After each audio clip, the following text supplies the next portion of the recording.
relacionados con esa materia. Regresamos entonces con la transmisión de la sesión de la Comisión de Inclusión Social y Personas con Discapacidad, que cuenta con la presencia del ministro de Educación, Jaime Saavedra, quien ha hablado sobre el tema de educación inclusiva, programas de inclusión social, de competencia de su sector y también, por supuesto, sobre los Juegos Panamericanos para las personas con discapacidad. Veamos. Comunales, enramaditas. Bueno, en mi caso, cuando era alcalde, le puse siquiera unas aulas prefabricadas y tratando incluso de llevar una información no adecuada con el fin que le diera unas aulas prefabricadas, porque ellos están fuera del servicio que ustedes, el que el Ministerio de Educación manejaba, no usted como ministro, porque en sus tiempos no era usted. El tema de las becas, realmente en las zonas rurales se han convertido en las becas, que cual felicitamos, lógicamente que es un buen programa y queremos que siga, continúe, pero es totalmente, en un gran porcentaje, totalmente injusto. Porque muchas veces la beca lo han tenido la gente que aún tiene sus recursos. Por un programa especial que yo siempre le he dicho, el tema del CISFO, que no es el adecuado, señor ministro. El programa está bien, pero está mal dado y está mal llevado con las personas que no lo merecen incluso. Yo le comento algo, señor ministro, y permítame, señora presidenta. Nosotros en Huarmaca, en un año, 2013, 2014, dejamos a 90 muchachos seleccionados. De los 90, ninguno tuvo el beneficio final por el tema del CISFO, pero sabíamos nosotros que eran huérfanos, que eran muy pobres, y sin embargo, hijos de policía, hijos de maestros que cogieron las becas. Eso es triste, señor ministro. Por eso digo que esta beca es muy buena, pero realmente es un desastre para el Perú. Y por eso que el CISFO, lo hemos dicho todas las veces que lo hemos comentado. He tenido una reunión con la señora ministra de Inclusión Social para ver el tema, porque realmente esto es denigrante en la sierra, en las zonas rurales. Lo vemos.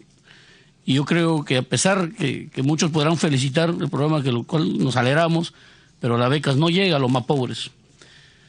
Esto del CISFO debe haber una reunión de emergencia, porque no es una desigualdad nacional. En las zonas rurales es desastroso.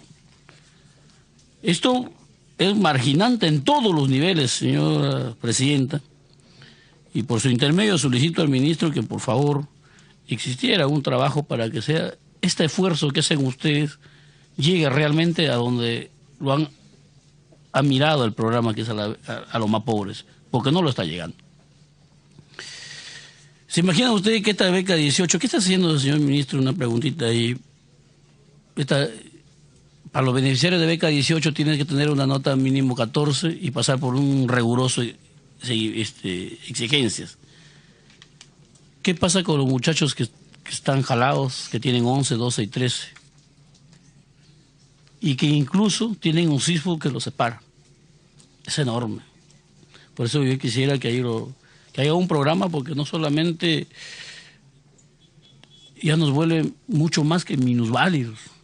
Si quiere los hermanos están teniendo un beneficio de las leyes que los beneficia, como estos programas que nos han comentado, pero estar golpeado por falta de maestros, estar golpeado por falta de oportunidad, y el CIS por encima, que ni siquiera el programa tienes, te quedas fuera en todos los niveles, y eso es triste. Te lo comento, señor ministro, porque yo vengo de las zonas rurales.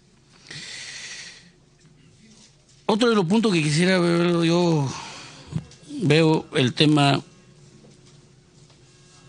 de la beca Repared. Muy complicado. Huarmaca y la zona alta de Piura, después de Ayacucho, Sendero Luminoso, esa acción terrorista, estuvo en Huarmaca. Después de Ayacucho fue Huarmaca, en Piura. ¿Cuántos huérfanos hemos visto? ¿Cuántas oportunidades hemos ido a las universidades? Yo mismo en camiones he bajado a la gente y nunca pude tener una beca.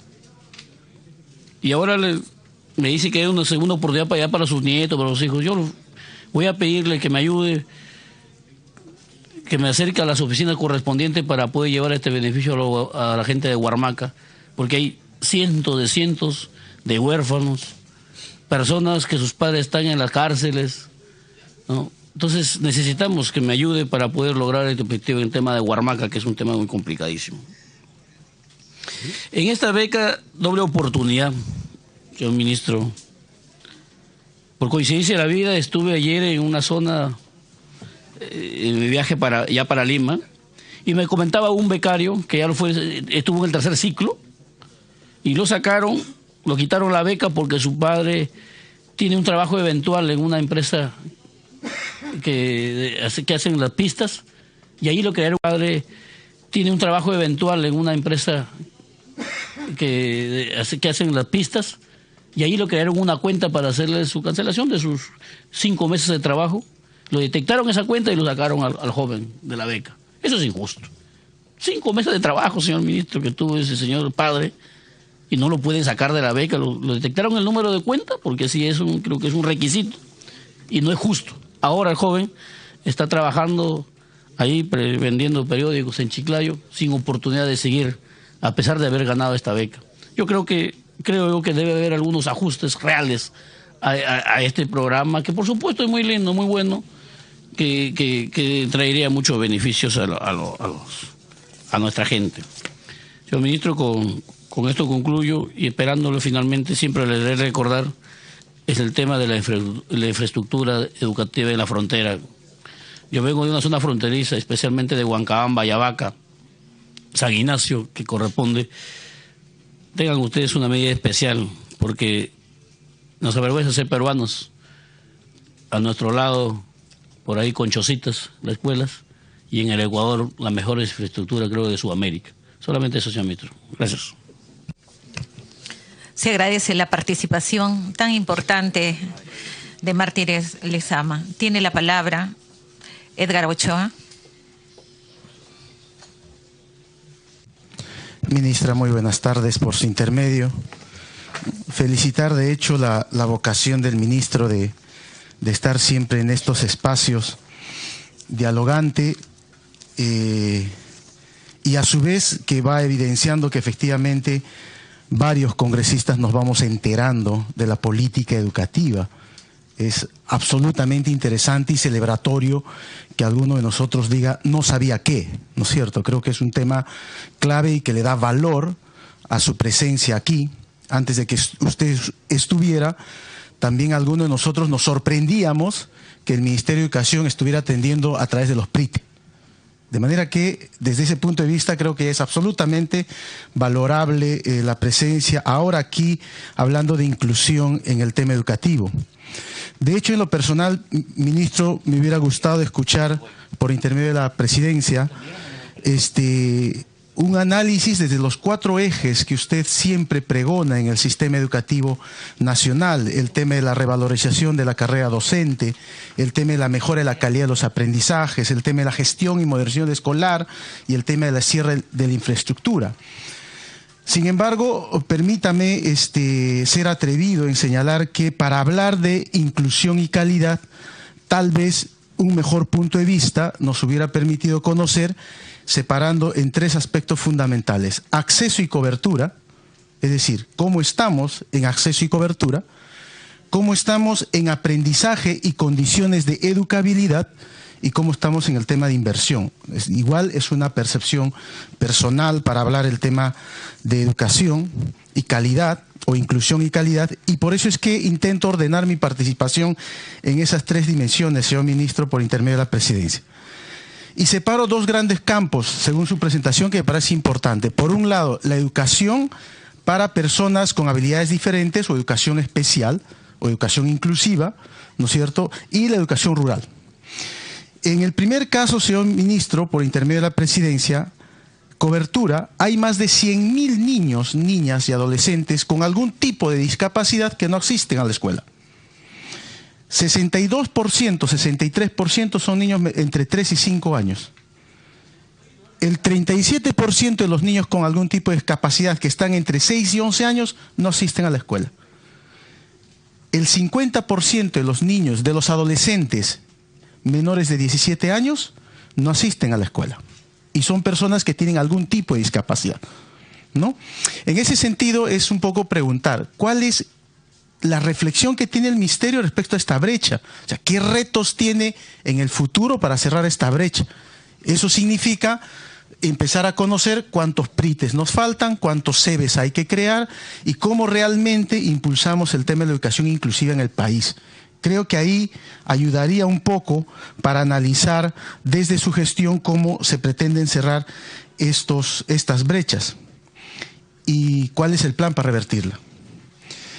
Por otro lado, para no profundizar el tema de cobertura y acceso con el tema de personas con discapacidad, sería el tema de los aprendizajes y condiciones de educabilidad, donde me permito señalar, señor ministro, por intermedio de la presidencia, se ha hablado de que ya hubo un plan piloto de evaluación en educación especial.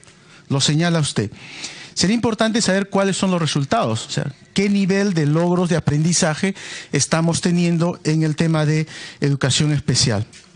Pero también es importante, señor ministro, conocer, si bien es cierto, se ha ampliado la situación de maestros contratados en este contexto, sí sería importante conocer qué porcentaje de los maestros de los CEBES y los PRITES son contratados. Sabemos que en esta gestión o en la gestión del ministerio, por lo menos 1/3 de toda la población magisterial se encuentra en situación de contrata. Y esto significa que la continuidad de los procesos de aprendizaje que se desarrollan son pues poco sostenibles, por más que impulse procesos de capacitación.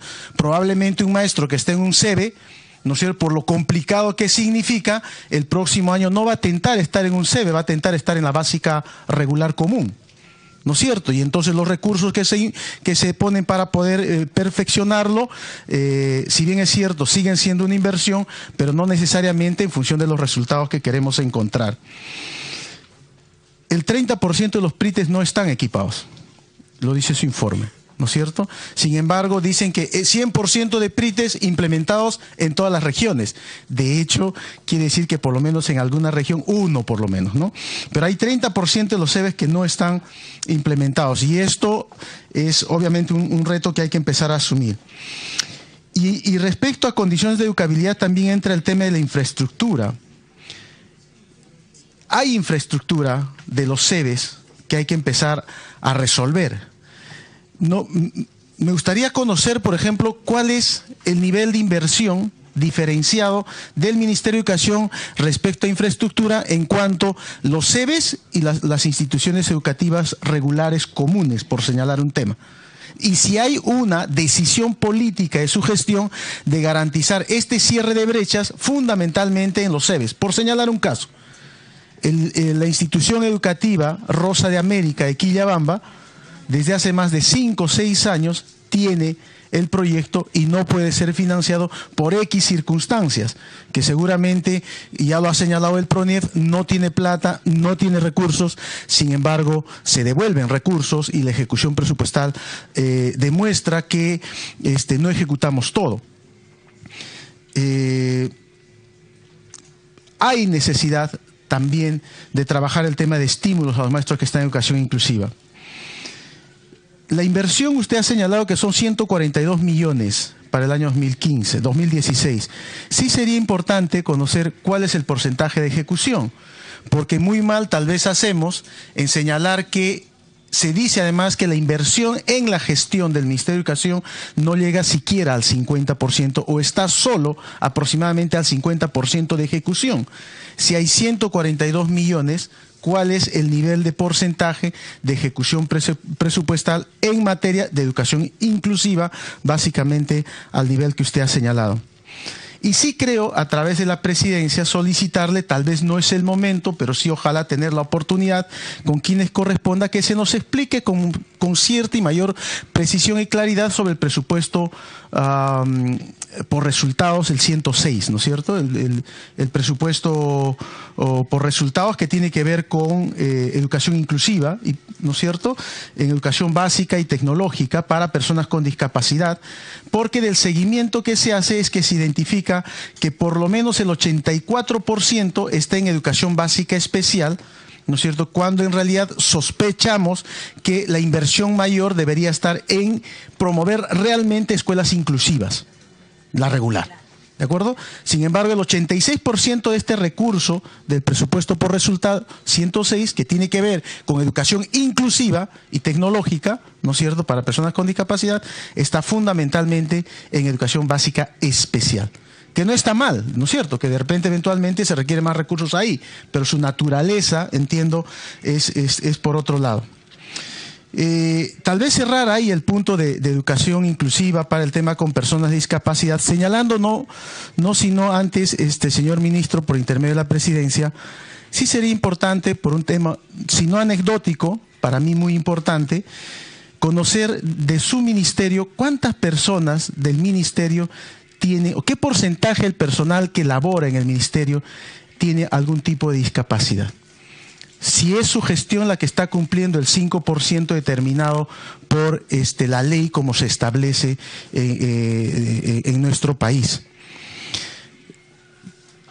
De hecho, señor ministro, por intermedio de la presidencia, para entrar al tema de inclusión y ruralidad, hay preocupación mayor al señalar que hemos aprobado en el Congreso 209 millones de transferencia al sector salud, que ya lo hemos señalado no hasta por demás, lo seguiremos señalando, que sí es importante transferir recursos al sector salud porque hemos comprendido que está en una situación crítica, caótica, etcétera, etcétera, y que ojalá en el presupuesto 2017 el sector tenga mejor nivel de recursos. Aspiramos que por lo menos tenga el 1%, ojalá, ¿no es cierto? Pero sí nos preocupa, por ejemplo, que de estos 209 millones, 70 millones sean afectados al Plan Selva.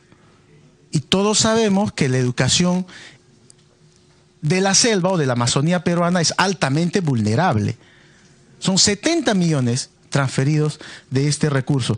Sí es importante conocer qué se va a dejar de hacer. O qué ya se hizo y programamos mal, de manera que nos sobró 70 millones.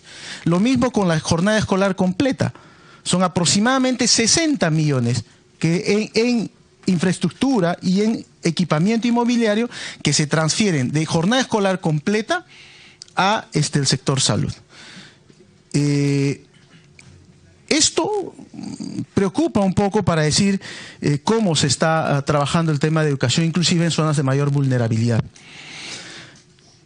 Además, señor ministro, por intermedio de la presidencia, un paréntesis señalar que en el Cusco probablemente 120.000, 130.000 niños tengan que dejar de estudiar a partir de noviembre porque hay 2 millones de soles en deuda de agua y luz. Pero hay transferencia de recursos a otro sector. Entonces este es un tema que hay que empezar a mirarlo con mayor precisión.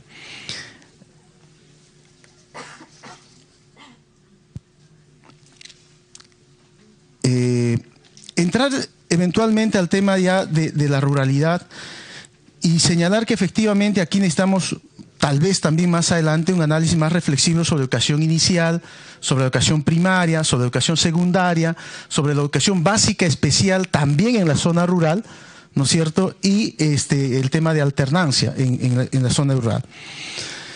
Y aquí sí, señor ministro, con todo respeto, queremos señalar que si bien usted ha señalado que el 50% de las instituciones educativas rurales son unidocentes y multigrado, aun cuando son pocos estudiantes, lo que hay que reconocer es que el 60% de los chicos de zona rural están en escuelas unidocentes y multigrado. Y la probabilidad de aprendizaje en una escuela unidocente y multigrado es mínima, lo conocemos perfectamente. Porque además, señor ministro, igual, por señalar el dato, entre el año 2013, que entra usted a la gestión, y el año 2016, que estamos ahora, la brecha entre educación polidocente completa y unidocente multigrado ha subido aproximadamente 10 puntos. Es decir, la inequidad se ha incrementado. Igual entre educación urbana y educación rural. Es decir, la inequidad se ha incrementado. Salvo análisis erróneo que yo esté haciendo. Y ahí sí tenemos una gran responsabilidad que tiene que ver con lo que usted ha señalado, la educación básica o la educación intercultural o bilingüe intercultural. Sabemos, señor ministro, a través de la presidencia, que se ha aprobado, obviamente, la Política Nacional de Educación Intercultural Bilingüe. Sin embargo, no entendemos, ministro, por qué el Plan Nacional de Educación Intercultural Bilingüe no se aprueba, no se publica o no se tiene. Esto y qué recursos va a tener para poder implementarla. De hecho, se dice que los maestros de zona rural reciben un acompañamiento periódico, 1 o 2 veces cada mes para poder tener soporte en los logros de aprendizaje. Parecido a ello es el tema de educación especial, ¿no es cierto? Porque a través de los famosos SANES se tiene un acompañamiento, pero muy periódico, ¿no es cierto? Cuando en realidad se debería optar más bien por docentes de apoyo en el aula para atender la diversidad. O sea, ¿por qué se sigue optando, por ejemplo, por el SANE cuando en realidad se sabe lo que se requiere, que lo que se requiere es más bien un tipo de apoyo en el aula? Para ir cerrando y no cansar sobre el tema, señor ministro, de hecho, cuando un docente de educación rural recibe a un ASPI, a un acompañante pedagógico, con un promedio de sueldo entre 3.000 y 5.000 soles, y una vez a la semana o 2 veces al mes, ¿no es cierto? Cuando el maestro en zona rural gana menos de 1.500 soles y cuando el acompañante además no tiene experiencia de trabajo en el aula y va a acompañar a supervisar a un maestro que tiene 20 años de servicio, entonces la cosa no necesariamente es tan interesante como se pretende hacernos creer. Yo quisiera cerrar ya mi participación, señora presidenta, al señor ministro, respecto al tema de la educación rural y preguntarle, señor ministro, si bien es cierto se han incrementado el número de plazas en la zona rural, nos gustaría conocer cuántos de estos docentes que aún habiendo sido contratados renunciaron. ¿Cuál es el porcentaje de docentes que aún cuando son contratados renuncian? ¿Y cuál es el número o porcentaje de chicos con 5º grado de educación secundaria que se están haciendo cargo de la enseñanza de nuestros niños en las zonas rurales, fundamentalmente las más lejanas de los ámbitos amazónicos como los ámbitos rurales? Y esto tiene que ver con algo muy concreto que usted ha estado señalando, pero que no entiendo por qué razón no podemos todavía ponernos de acuerdo, señor ministro. La posibilidad de motivar al magisterio que se haga cargo en un aula tiene que ver con su estabilidad emocional, con la permanencia de la motivación por su trabajo, por su estabilidad socioemocional familiar. Y eso tiene que ver con que, como se dice en el argot criollo, con que los frijoles para llevar a casa estén garantizados. Y el nivel remunerativo, señor ministro, usted lo sabe perfectamente, es un tema crítico. Lo que el magisterio está pidiendo es que la remuneración íntegra mensual suba por lo menos a 67 soles. A veces las personas no lo entienden. A veces no lo entienden, pero en términos concretos, por señalarlo nada más a mis compañeros con todo respeto, significa que un profesor gana en estos momentos 51 soles por cada hora de trabajo. Si el maestro está contratado o nombrado por 24 horas, multipliquemos 51 soles por 24 horas. Ese es el sueldo de un maestro. Y si el maestro está contratado o nombrado por 30 horas, multipliquemos ese en 51 soles por las 30 horas. Y a eso hay que reducirle todos los costos que hay de reducción que se tienen que hacer por ley. ¿Qué significa, señor ministro? A usted por intermedio de la presidencia. La remuneración íntegra mensual debe estar mínimo en 67 soles. Y no entendemos, señor ministro, por qué usted sigue insistiendo que el piso salarial depende de la modificación de la ley de la reforma magisterial o depende de las propuestas de los niveles de escala o los achicamientos que tengan que hacer los porcentuales que diferencian entre una escala y otra. Nosotros, a través de la presidencia, queremos pedirle, señor ministro, que lo vea con muchísimo afecto, con muchísima responsabilidad. El piso salarial del magisterio tiene que estar mínimo en 2.000 soles. Y no empezar, como ya usted ha señalado, que este incremento se va a ver en agosto del próximo año, cuando todos hemos tenido la ilusión que el próximo año escolar empezaba con el incremento remunerativo. Insistiendo, señor ministro, si queremos darle fuerza al tema de la inclusión en la educación rural y en la educación en general, pasa por estos aspectos. De hecho, quiero celebrar que se esté pensando en políticas diferenciadas del maestro urbano y del maestro rural. Creo que eso es clave, creo que eso es fundamental y estoy convencido, señor ministro, para terminar, que todos nosotros, los congresistas, si usted garantiza y señala que el piso salarial del maestro va a estar mínimo en 2.000 soles, que significa que la remuneración íntegra mensual esté mínimo en 67 soles, todos los congresistas, señor ministro, vamos a empezar a aplaudirlo y a reconocer y a respaldar la decisión que usted tenga que tomar en este sentido. Muchísimas gracias. Agradecemos la importante participación de nuestro congresista Edgar Ochoa. Le damos la bienvenida al congresista Guillermo Bocángel Weiner y el uso de la palabra para el congresista Luis López.